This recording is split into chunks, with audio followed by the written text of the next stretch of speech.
and gentlemen, welcome to the South's Grand Hotel, the Peabody, Memphis, where the famous ducks march from the rooftop down to the lobby and back every day. My name is Doug, I'm the duck master, and I'm going to march them for you. But first, let me take you on a journey. It is said that the Delta begins right here in the lobby of the Peabody Hotel in Memphis, Tennessee, and it ends on Catfish Row in Vicksburg, Mississippi.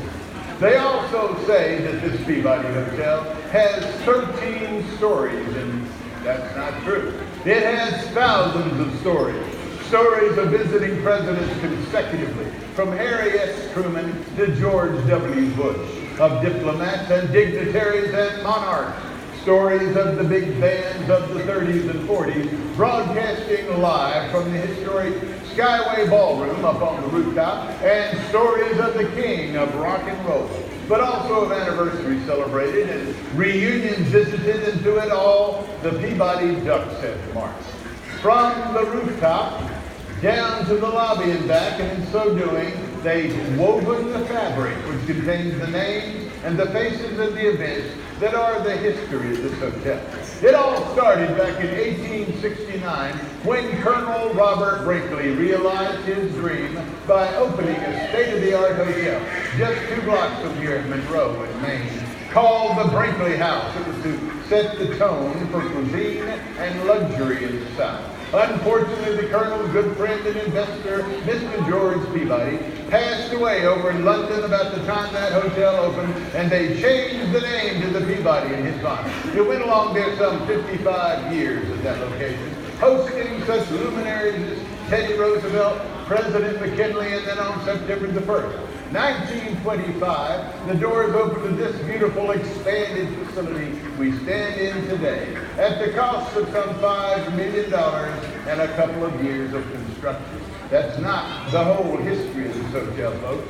Not by a long shot. So if you get an opportunity, go up on the mezzanine level and check out our memorabilia room. If you go in there, you'll see a collection of names and faces, souvenirs of decades past. My favorite is a framed memo from Mr. Gary Bell, managing partner at the hotel, to the food and beverage director who was trying to change the menu over in Chez Philippe. And he told him, even though you have a French restaurant there better not be any duck on any menu of the Peabody Hotel.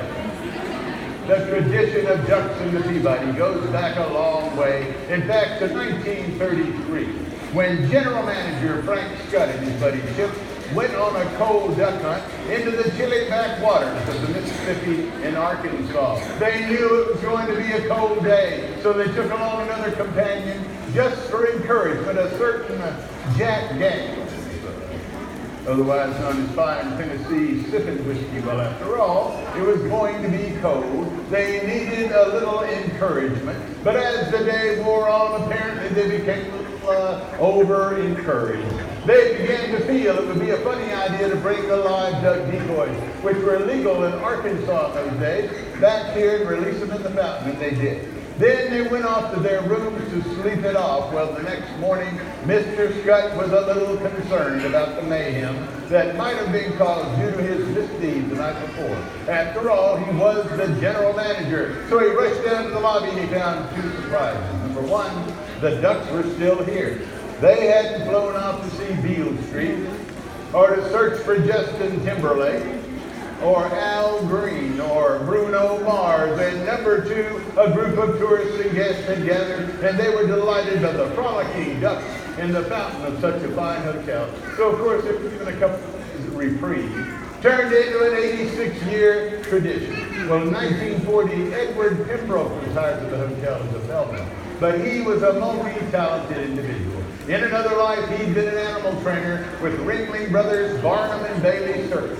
And he told management upon his employment, if you'll let me, I'll take 5 North American mallard ducks, 1 male and 4 females, instead of these 3 English call ducks you have here. I'll train them to march from the rooftop palace across to the elevator, down to the lobby level, across the red carpet and into the fountain.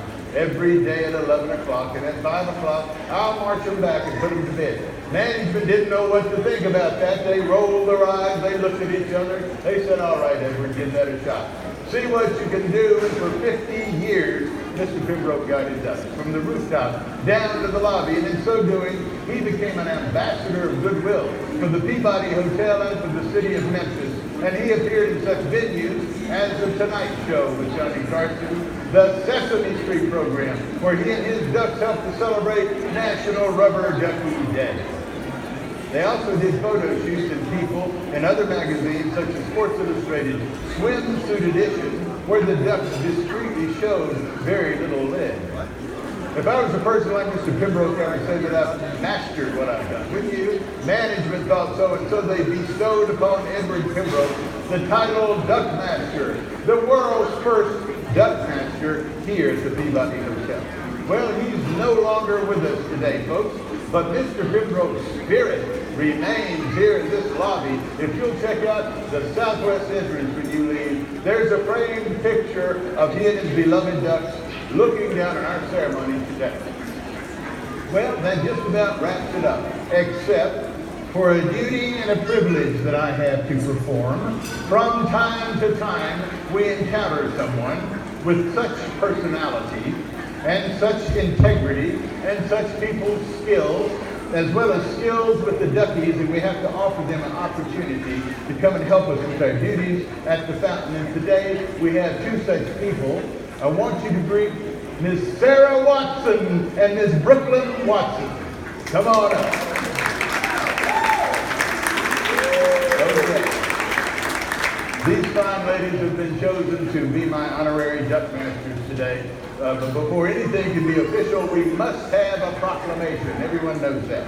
Whereas the daily march of the world-famous Peabody Ducks is a time-honored tradition, begun in 1933 and attended by countless visitors, and whereas the care and the protection of the Peabody Ducks must be attended to on a daily basis and can only fall to persons of high standards and great distinction, and whereas you are such people, be it resolved that on July 19, 2019, Miss Sarah Watson and Miss Brooklyn Watson have been chosen honorary duck masters. Congratulations.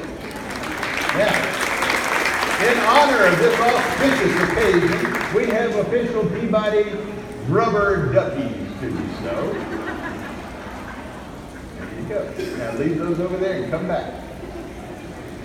More importantly, so that they can help me with my duties here at the fountain, we have Peabody Duck Masters canes for you. There you go. Hang on just a minute. We've talked about the history of the hotel and the tradition of the ducks, and I've introduced you my fine honorary duck masters. All that remains is to play that John Philip Sousa, King Cotton March, and march our five-feathered friends single file up the red carpet into the elevator en route to their palace on the rooftop. When the elevator door closes again in just a few minutes, you too will have been eyewitness to the world-famous march of the Peabody Ducks. Thank you, folks. Ladies and gentlemen, good evening, and your attention, please. Welcome to the historic Peabody Hotel. At the center of the grand lobby, the point where the Mississippi Delta has been said to begin, stands the classic Peabody Fountain, carved from one piece of Italian travertine marble. Although famous in its own right, the fountain is better known the world over because of its residents. If I may direct your attention to the fountain now, you will witness a tradition begun in the 1930s at the South's Grand Hotel, an experience uniquely yours as a guest of the Peabody. Preparing to return to their penthouse on the plantation roof for the night, ladies and gentlemen, the march of the world-famous Peabody Ducks.